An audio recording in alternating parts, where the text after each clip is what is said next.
Hörmətli izləyicilər, kanalıma abunə olaraq gələn videolardan anında xəbər tuta bilərsiniz. Müğənni Ülviyə Namazova qalmaqal yaşadığı Rəqsanə İsmailovanı şikayət edib. Bu barədə o İncə Səhər proqramında danışıb. Ülviyəyə təqdim olunan məşhurların fotolarının içərisindən Rəqsanəli şəklini seçərək bunları söyləyib. Ondan xoşum gəlmir. Aramız düzəlmişdi deyəndə heç nə düzəlməyib.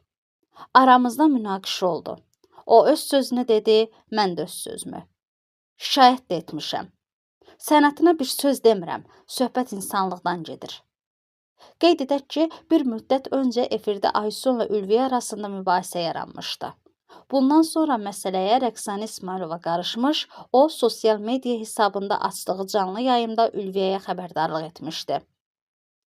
Ülviyə Moskvaya gəlsə, onun üstündən sürüb keçərəm. Bilirlər ki, hər şeyə qadir insanam. Hansı ana övladını ata arxasında durmaya bilər? Hansı ana deyə bilər ki, uşağımın haqqında yaxşı edirlər belə danışsınlar? Həyatda hər şey ola bilər. Hər şey baş verə bilər. Bu davaları yığışdırın, bəsdirin. Yoxsa ailəsini dağıtdığınız insanların da adlarını